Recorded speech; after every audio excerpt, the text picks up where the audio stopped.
Ada Nabi menyatakan begini, taraktu fikum tsaqalain ma in tamassaktum bihima lan tadillu ba'di abada, kitabullah wa itrati ahli baiti. Aku tinggalkan kepada kamu dua pusaka yang jika kamu berpegang kepada dua pusaka ini gak akan sesat selama-lamanya. Dua ini jangan ditinggalkan, ikuti ajarannya. Pertama kitabullah Al-Quran, kedua itrati ahli baiti, ajaran keluarga Rasulullah SAW, ajarannya habaib. Kamu tidak akan sesat selama-lamanya. Hadis itu sahih.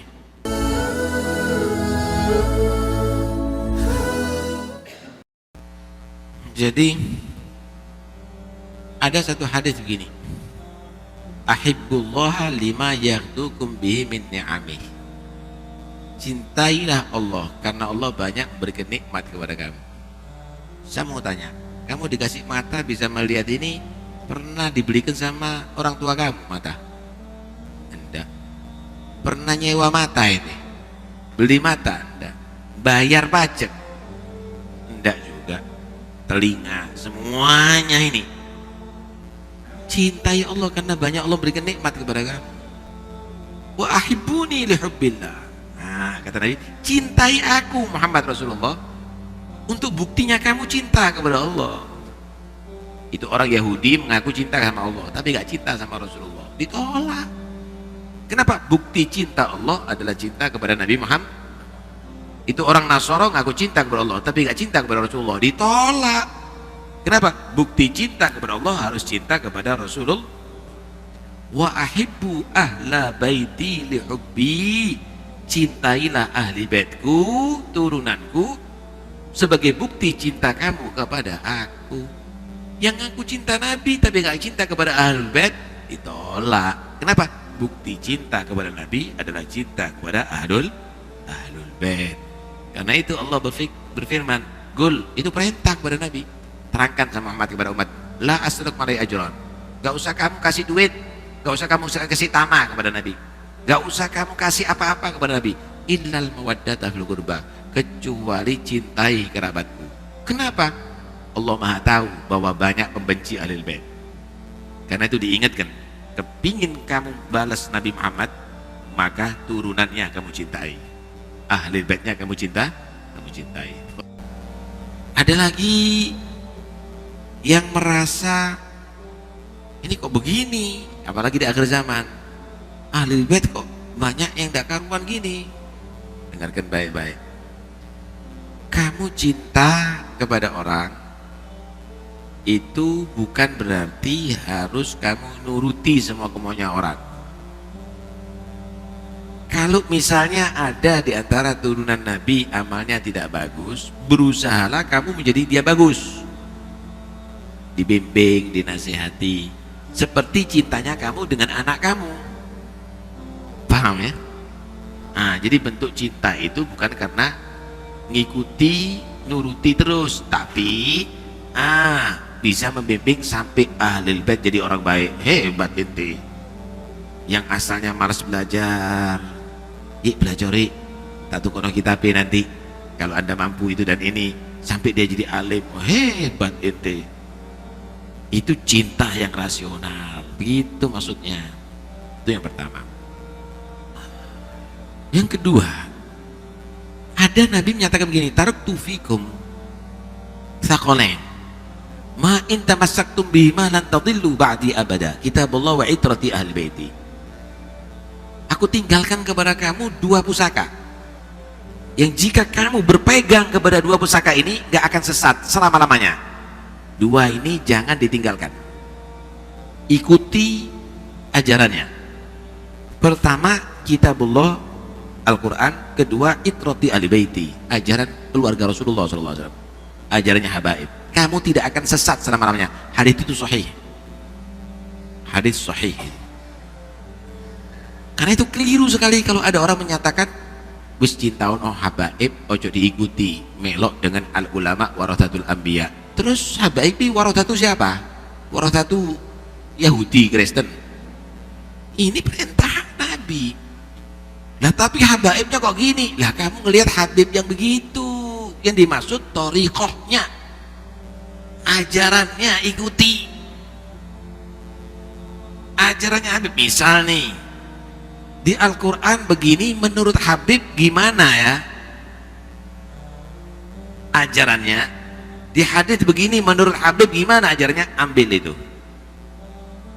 Itu perintah Nabi itu. Besok melok ikiai, kamu tidak akan benar.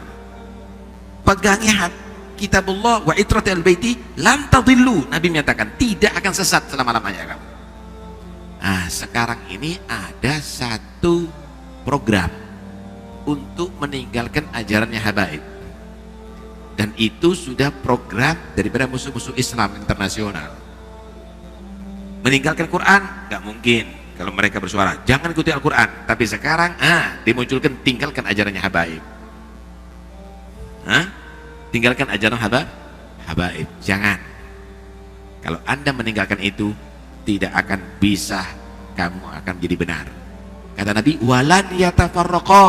Quran dan itrah habaib ini tidak akan berpisah, tetap akan mengawal kaum muslimin hatta yarida alayal haud, sampai dua-duanya bertemu aku ada di telaga Kautsar nantinya.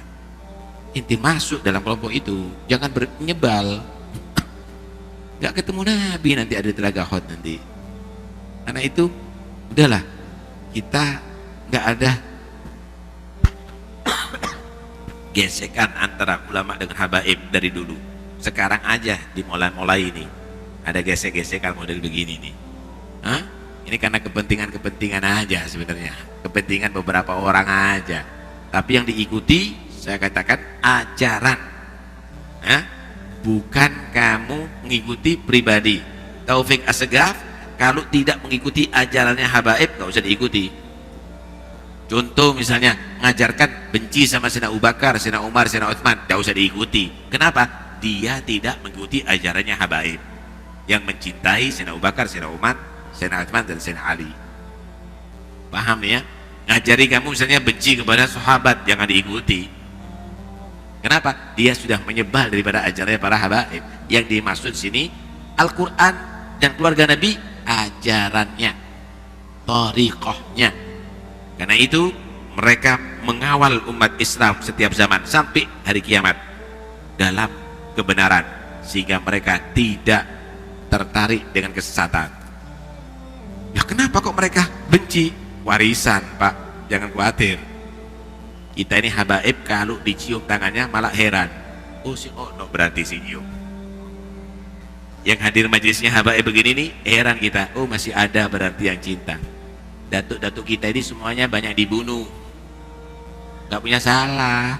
Sayyidina Ali dibunuh, Sayyidina Hasan dibunuh, Sayyidina Husain dibunuh, Sayyidina Ali Nabi dibunuh, banyak dimusuhi. Karena itu kalau kita ini dimusuhi wajar, kalau kita dihormati ya heran kita. Alhamdulillah gitu loh, kita bersyukur. Dan kita diajarkan untuk menghargai muhibbin lebih daripada muhibbin menghargai kita. Kalau ada yang orang nipu muhibbin, itu orang yang nyebal dari ajarannya habaib. Kita ini diajari untuk menghargai muhibbin lebih muhibbin menghargai kepada kita. Kita kasih contoh.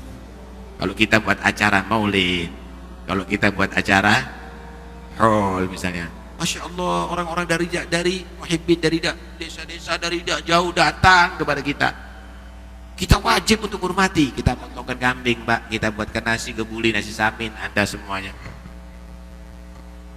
Kita nggak minta-minta sumbangan. Kita diajarkan hormati itu muhibbin yang hormat kepada kamu. Dia hadir di majelis kamu, dia cinta kepada datuk kamu, hormati dia, hargai dia. Kita diajarkan begitu. Ada yang bawa kadang-kadang Masya Allah muhibbin itu ya kemampuannya, gula 2 kilo, ada bawa terong, ada bawa buah, kita terima. Tapi kita harus menghargai lebih daripada itu. Karena itu kalau acara mereka tadi itu membuat acara tidak sekedar, betul-betul dimaksimalkan. Kenapa? Kita diajarkan untuk menghargai muhibbin lebih daripada muhibbin menghargai kita.